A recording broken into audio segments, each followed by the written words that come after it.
I'm marrying my fiance, but I just found out a big secret about our daughter. About a month ago, an old friend of my fiance came and told me some news, John. It's got to be great news. No. What she said is, my daughter might not be mine. She told me Sarah, fiance, fake name, confessed to her shortly after finding out she was pregnant that it might not be mine because at the time she had been sleeping with one other guy. At least it's not 20. What? Now that we are going to get married soon, she couldn't keep this to herself. I think that's exactly when you should keep it to yourself.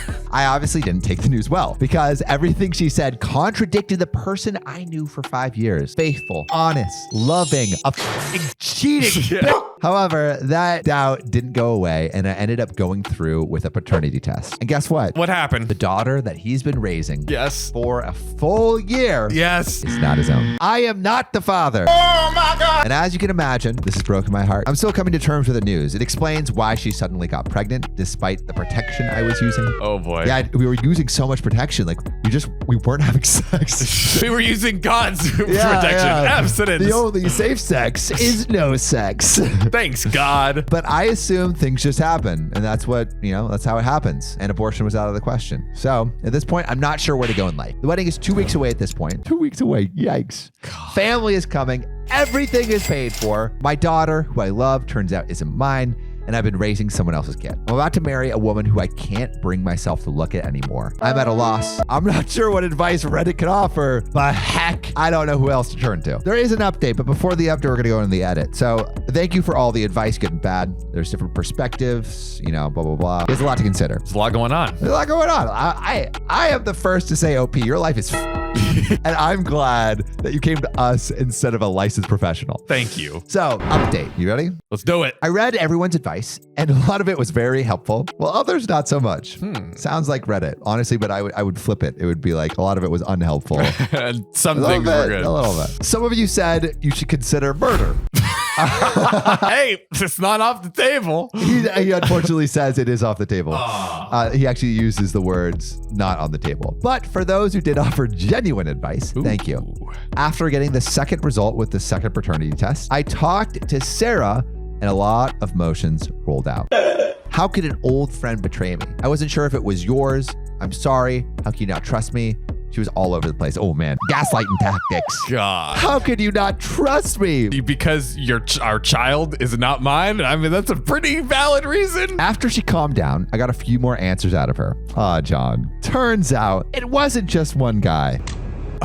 It's never just one guy. Never just one. In her mind, lying, saying it was one guy sounded better than the number that I'm about to say. How many? John, it's not that bad. It was a total of 3, which is the plot of Mamma Mia. You know what the problem is? What? What's coming up all at once. Oh. Now we really don't know who the father is. They're making some cocktail. some cream Cream pie ice cocktail. creamery. A milkshake. Milkshake. There we go. It's a milkshake. It's a nut juice shake. Nut juice milkshake. At this point, I should have been furious. No. But somehow that didn't happen. No. I just wanted her back. Oh. No. I don't know. He has better, more self-respect than that. So yeah, I decided maybe I shouldn't go through with this marriage and put everything on hold.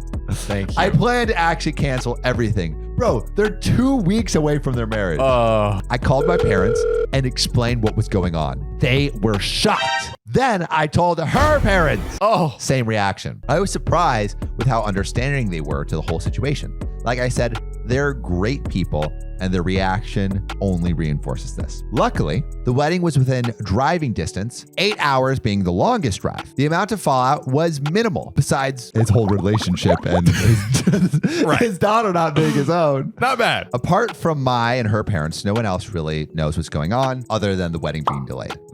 Regarding my daughter, I've come to terms that she's not mine, and any feelings I have towards her were built on a lie. It's not too late to start over. She's still young, 1 year. She won't even remember me. As painful as it is, I can't see my life continuing with her.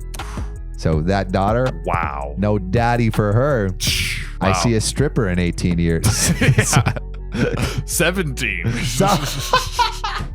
We're 1 year down. Oh God, we're so bad. We are. I think this is the still legal. Yeah. Don't Arrest me, bro. So to wrap things up, I've moved out for the time being, so I have space. My parents said I could stay with them until I sort things out. I'm waiting on the results of an STD test, which should be coming in tomorrow. I've talked to a lawyer, and she said it's a pretty messy situation. I can attest to that, and I'm not even a lawyer. But if we can find out who the father is, it could help the case. I don't know any of the possible fathers because she's and she just slept around with random people, but her friend, quotes, instantly knew 2 of the names. She kept way too many secrets for way long. Way too many. Yeah. Is she a good friend or a bad friend? I guess she ultimately told the truth. So is that probably a good friend? She told the truth. She's a good person. I don't know about friend. Can you be a good friend without being a good person? Probably, yeah. As for the third, she wasn't sure, but just knew someone who might. So this is where I am. Still not sure where things will go and what will happen, but I can only hope for the best. Life sometimes takes a fat on you. Thanks for your help. I wish I could tell you I'm looking forward to a happy ending, but no fairy tale ending for me in sight. I'm not too sure about anything in this life. Should have clenched her butt cheeks. Yeah. Why don't you clench your butt cheeks, man? Should have squeezed it. Closed that inside you so it doesn't spill out. And bring an umbrella because, you never know who's above you. No, that's why I bring an umbrella to the beach all the time. Those seagulls, dude, they're out to get you. They're like World War II bombers in London. Their cheeks are open. Their cheeks are open. They don't have a sphincter, actually. It's just a tube. It's literally just a tube. I raised a duck into adulthood, and let me tell you, those things cannot be potty trained. Wow. Good to know. Never knew that. Fun fact. Not fun if you have to pick up the shit. If you like that story, check out this one where OP arrests their fiance for cheating. Oh.